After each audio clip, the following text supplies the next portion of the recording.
Question. What are the minimum requirements of due process? Okay.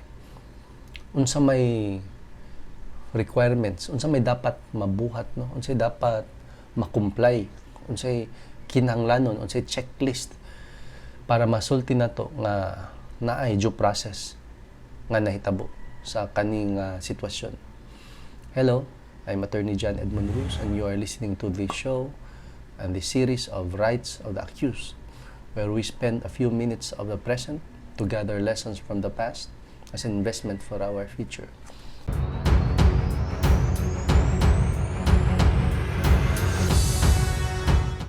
So atong tubagon, unsa may checklist para makasulti ta, unsay requirements para makasulti ta nga ang usa ka sitwasyon na tagaan o due process, no, na protektahan ang mga involved sa tatagaan sa protection sa due process clause. Ang basahon na. The Supreme Court has laid down the minimum requirements of due process. The minimum requirements of due process are notice and hearing. Okay? Notice and hearing, which, generally speaking, may not be dispensed with because they are intended as a safeguard against official arbitrariness. Okay? So, ang importante sa due process, notice, no? Gipahibalo ka. So, dako puruhan ani gipahibalo ka nga unsay imong sa kung gipasinginlan ba ka, no?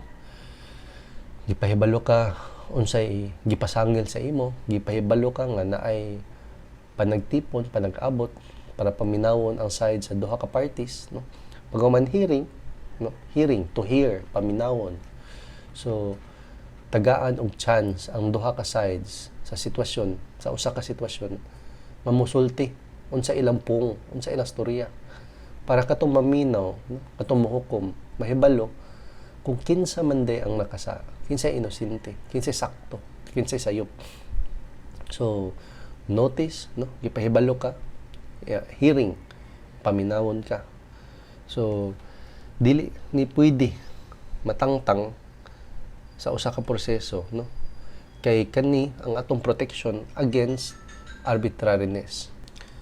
It is a gratifying commentary on our judicial system that the jurisprudence of this country is rich with appreciations of this guarantee as proof of our fealty to the rule of law and the ancient rudiments of fair play. Akong basawan ni further gamay ha. Nindot good. We have consistently declared that every person faced by the awesome power of the state, no? Kaya ang state, ang Republika sa Pilipinas, ang gobyerno, kusgan kay ni. Wa tay laban ani, maskin pagpila ka abogado mo kaon, unless naa kining mga protection sa Constitution, is entitled to the law of the land, which Daniel Webster described almost 200 years ago in the famous Dartmouth College case as the law which hears, no? The law which hears before it condemns, no?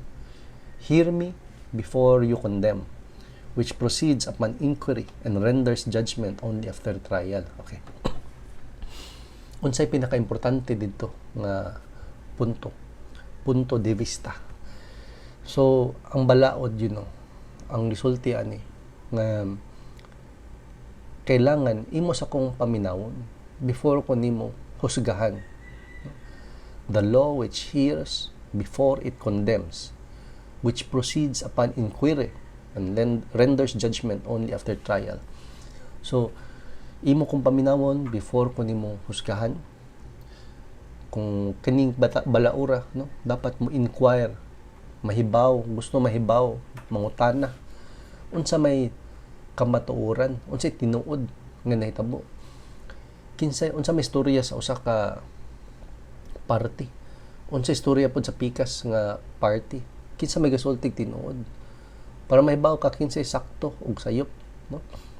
Ya, ang imuhang judgment, imong desisyon diha na may tabo human na ay trial. Kay kining trial diha ka matagaan og notice, pahibalo unsay pasangil sa imo, hearing diha pud ka paminawon kay mo presentar man ka sa imong ebidensya, mo presentar ka sa imong mga arguments, no? So the law which hears before it condemns, which proceeds upon inquiry and renders judgment only after trial. kay last paragraph mo na lang. It has to be so if the rights of every person are to be secured beyond the reach of officials who, out of mistaken zeal or plain arrogance, would degrade the due process clause in a worn and empty catchword. No? Dili man mali kayan. Namang yung mga opisyal sa gobyerno, no? Not all, but a few, no? Muragog citizens na ay mga butan na po yung mga buluyagon. These people, the people in the government is not an exception. Just like in every group, there are good apples and bad apples. No? So, it has to be so if the rights of every person are to be secured beyond the reach of officials who, out of mistaken zeal or plain arrogance, anang gara na po kayo sa ilang power ba, tungod kay nakalingkod sila sa gobyerno, or masubraan ang ilahang kagutom nga manggukod sa mga tao. Maskin tong mga waysa, tan-aw niya tanan tao nakasa. Mao na ko ang binisaya nga paghubad ani ba, out of mistaken zeal, no? Sayop na ang iyang kagutom nga mugukod, no? Iyang hunger, iyang passion. Natan-aw niya tanan tao nakasa na lampod, no?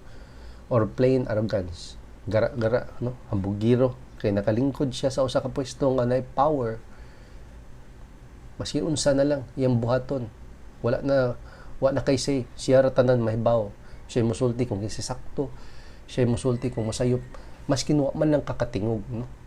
So there is no, wala ta nang accuse diri, pero atong gibuhat nga it is a reality in a society ba, in an open society.